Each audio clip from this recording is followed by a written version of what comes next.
today. Thank you for joining me again. This is Al Nina, and I appreciate the time that um, decided to spend with me to just look at some of the things that are going on um, in the U.S. and within our markets.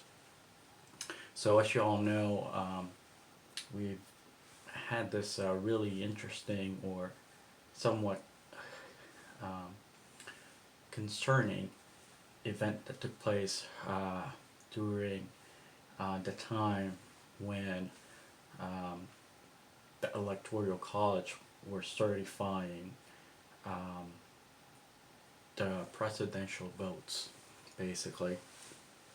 And, um, you know, just a few days ago, there were people in Washington, D.C. Um, that decided to take out their frustration um, and embark on somewhat of insurgency at Capitol Hill.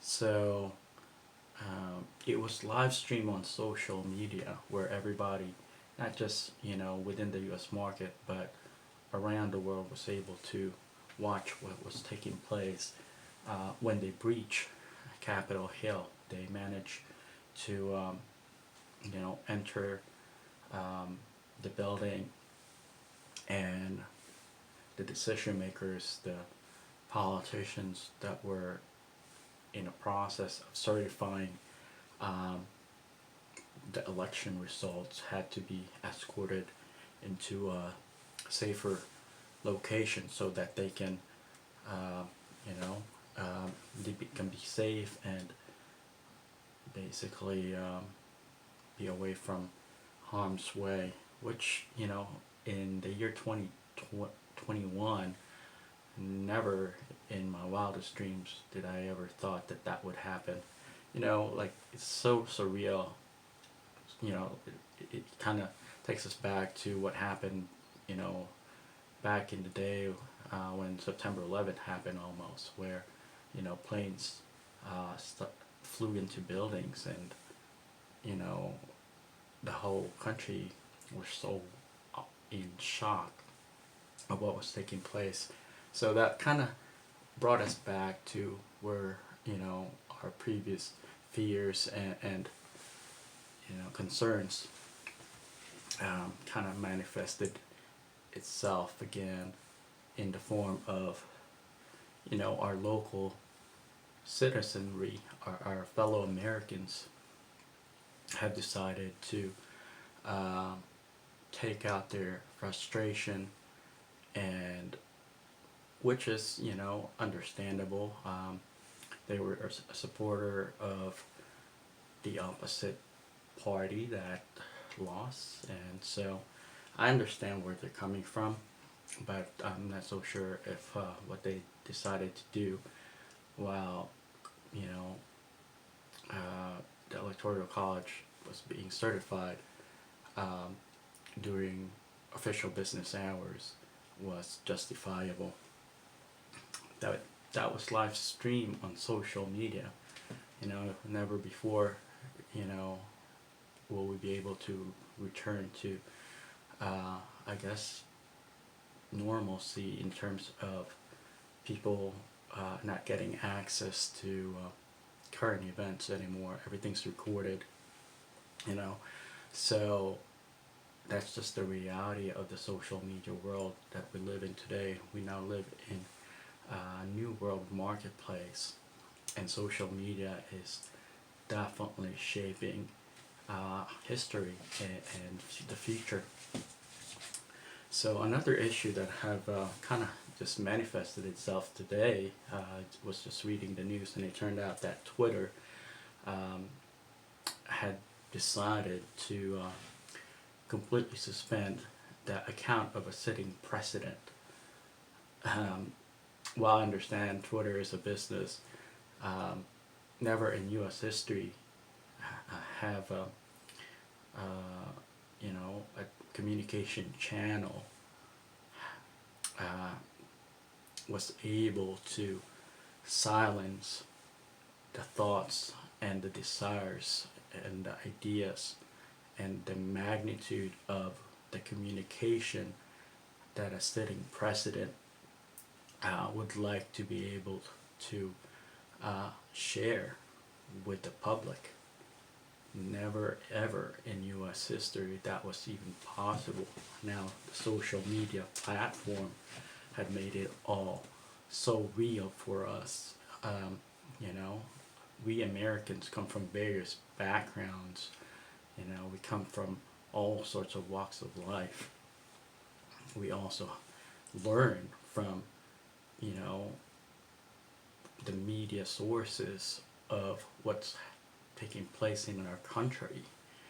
Now, when a sitting president is being muted and not providing access to the public, that's a totally different ballgame. I don't care who the president is. I don't care what party that president is from or represent. It becomes a concern to me when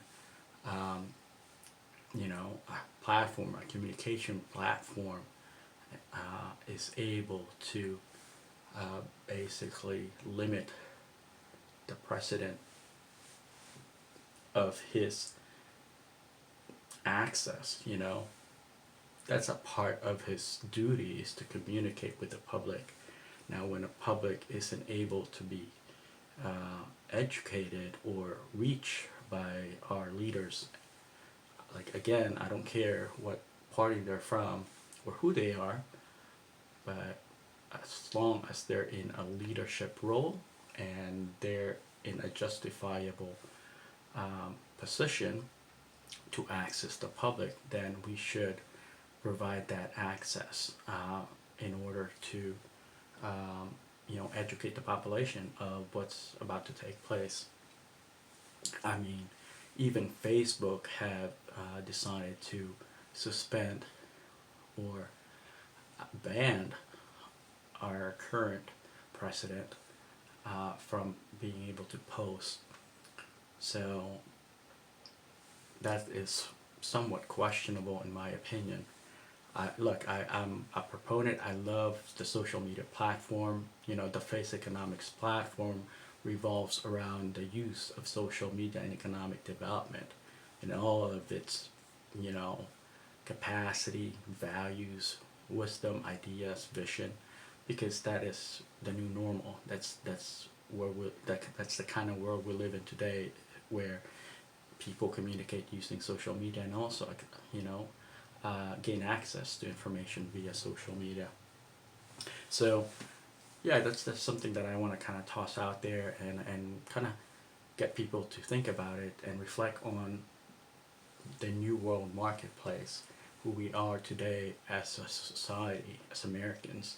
You know, we have various interpretations of what's going on currently in our country, and there are Americans that are, you know, easily spooked by certain things and experiences and conditions that they've never experienced in their whole lives, and there are those that have seen it, you know, based of their previous experience in their lifetimes.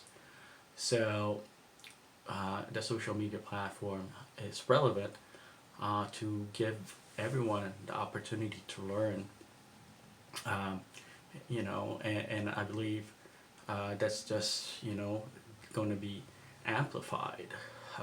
There's going to be more social media platforms that will be, you know, rolled out and engaging the marketplace.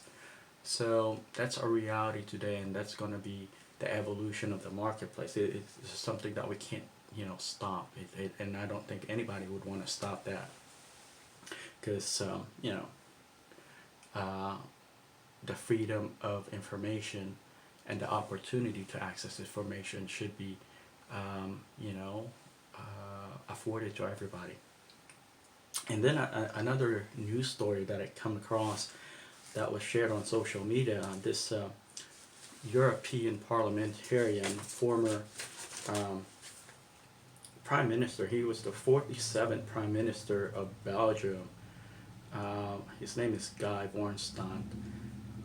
Uh, Shared on social media, he tweeted about some of the things that were taking place in Washington D.C. and kind of tried to provoke debate among European Union leaders um, regarding their um, inter- exchange and actions and interactions with Mr. Donald Trump. So basically, they have politicized what took place in Washington D.C. and turned it around and used the negative, events that was unfolding to basically bombast their political opponents in the European Union.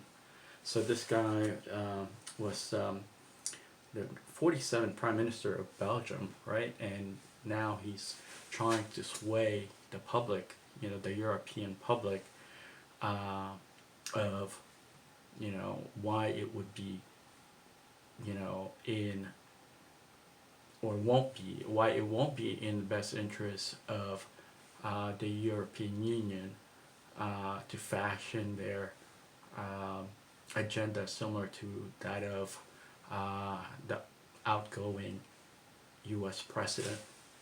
So they politicized what took place in Washington, D.C. on Capitol Hill for their own personal gains, which is kind of strange.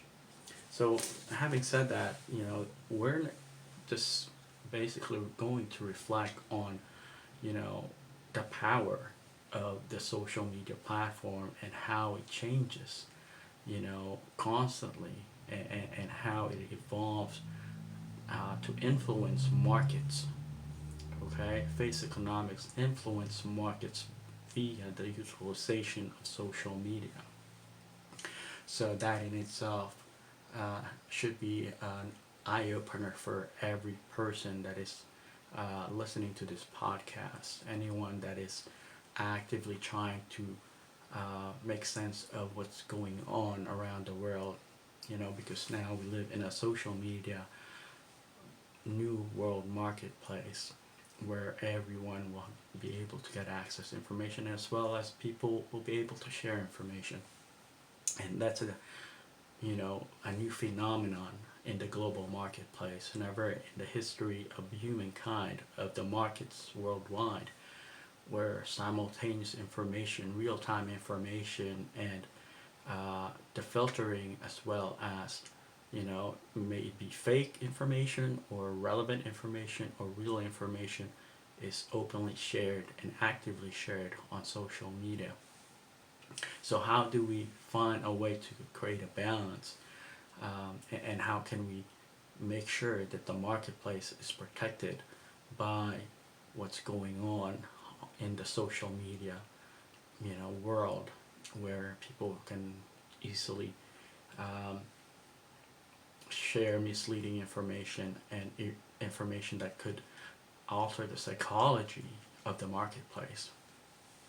So having said that, I hope I was able to provoke your thoughts and kind of gain some of your attention to look into the future, look into the evolution of the marketplace, and be able to create a game plan where we can substantially say that you know all these social media platform is going to better our society, better our world, better our people, rather than create discord and disjointed ideas in the hearts and minds of the public.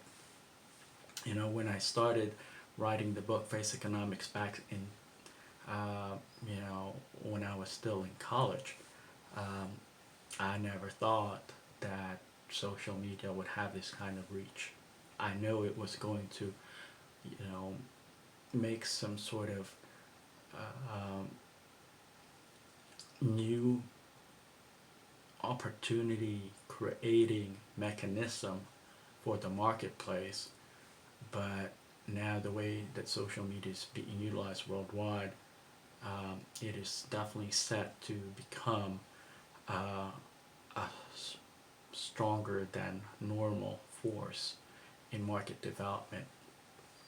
It will affect our daily lives. It will affect the way we envision the future, and it will also dictate our own, you know, weak strength, threats, and opportunities within our marketplaces.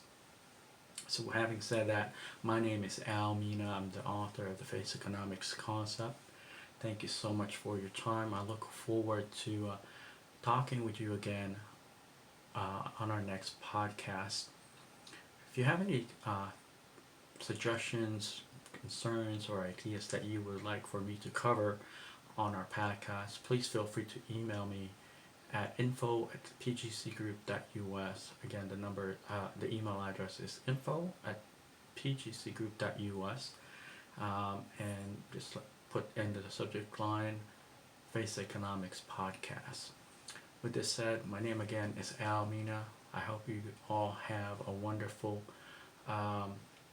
weekend, and I look forward to connecting with you in the near future. Thank you so much for your time. Bye bye.